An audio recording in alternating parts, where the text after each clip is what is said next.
Hello, parents and teachers who may be watching. Welcome to Creating Math Ahas for Parents. I'm Dr. Sandy Atkins, Sandy, and in this video, we're going to be looking at rounding whole numbers. Now, we'll look at it a little bit deeper than just the rule for rounding whole numbers. We'll look at 2-digit, 3-digit, but we'll also look at ways that we help your child understand what is going on when we round. And the way that we're going to do this is look at two different models or images that we can use to help your child understand rounding. One is looking at quantity, relative size of the numbers, and doing a comparison that way. And to do this, we're going to be using the base 10 models that I've used in other videos. Now, I've shown you a 100 block. These are from base 10, a tens rod, and then the ones cubes. And these will be very familiar to your children at most schools. We use these a lot for place value. It's also a helpful model as we're rounding numbers. Now, the other model that we're going to use is an open number line. And that's just a number line where you don't have 0 at one end and every hash mark marked out. We have the endpoints, and then we tend to use benchmark numbers like midway points to help us figure out where to position the other values. And that also is a common tool that your child is experiencing beginning in the elementary grades, and they will use it going right up through middle school and perhaps into high school, depending upon what they're working on. So let's just look at some examples. I'm going to start with rounding 23 to the nearest 10. If I use my base 10 materials, this is what I'll be seeing. Now, do you notice how I don't have the tens on the left and the ones on the right?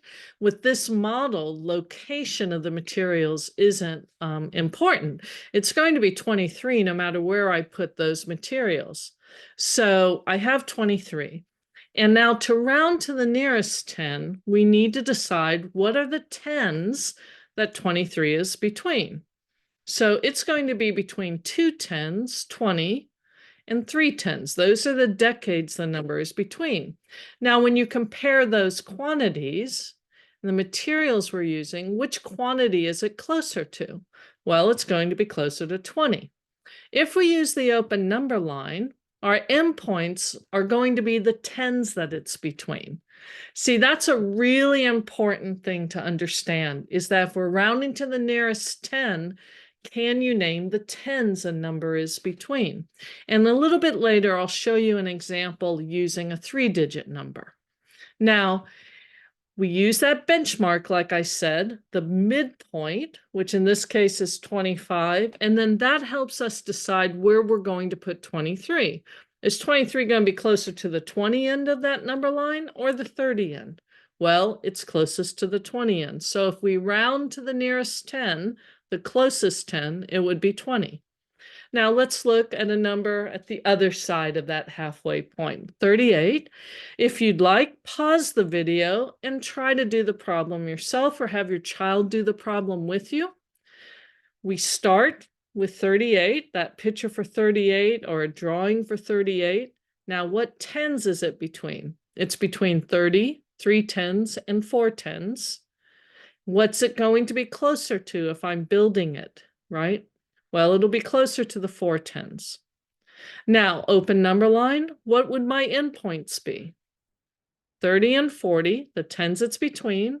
That benchmark, that midpoint, helps us decide what to do. So we're 35. Is 38 to the right or left, right? It's going to be to the right, closest to 40. So the nearest 10 would be 40. We can use either of these models to show that. Now, let's look at the midpoint. Same idea, 35 is between 30 and 40. It's the midpoint. And convention has that when we're at the midpoint, most of the time anyway, we will round up. So some stories that your child may be told is like going up the hill, and when they get to the top, they go down to the other side. But it's the midpoint. When you're at the midpoint, we're going to round up, unless otherwise stated in the problem, in a context problem that they're using. Now, let's look at a 3-digit number. If I want to round to the nearest hundreds, it's the same idea. I can build it using my base 10 or draw a picture of it. And then what hundreds would 198 be between? Well, 100 and 200. Using this relative size look, what is it closest to? Well, it's closest to the 200s.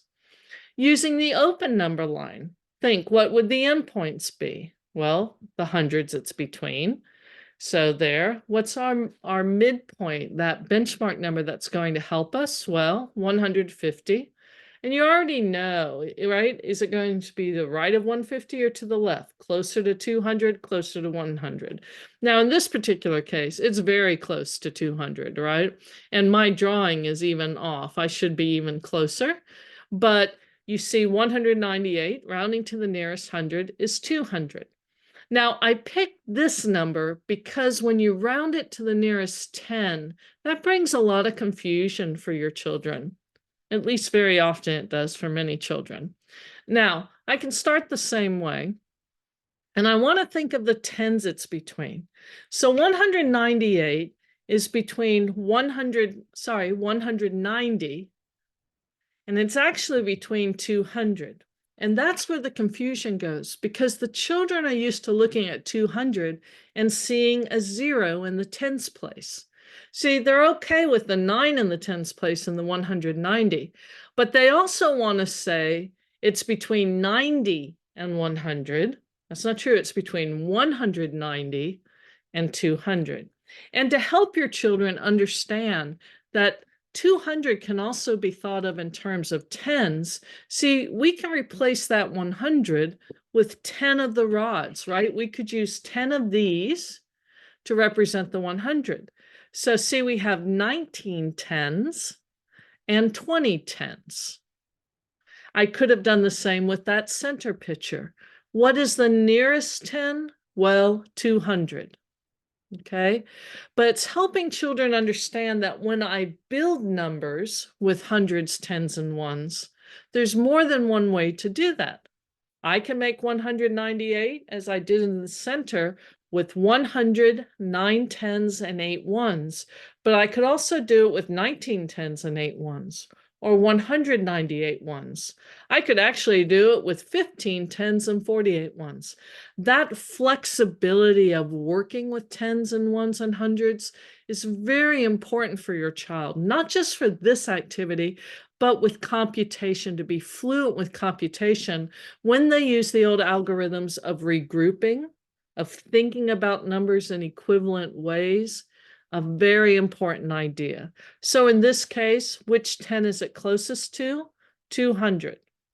Think about also if I were asking you 998, which 100 is it closer to?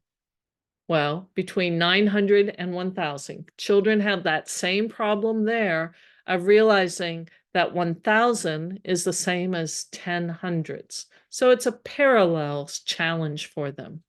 Now, in this case, what are our endpoints? Well, it's between 190 and 200. We can use the midpoint to help us with the location, 195.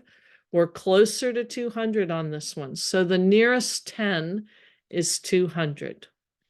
So when we're rounding whole numbers, we can do size comparisons. We can do relative position comparisons, number lines, understanding that for convention, typically we move to the right on a number line. It gets larger, the number gets larger. That will help your child as they go to the negative end of the number line.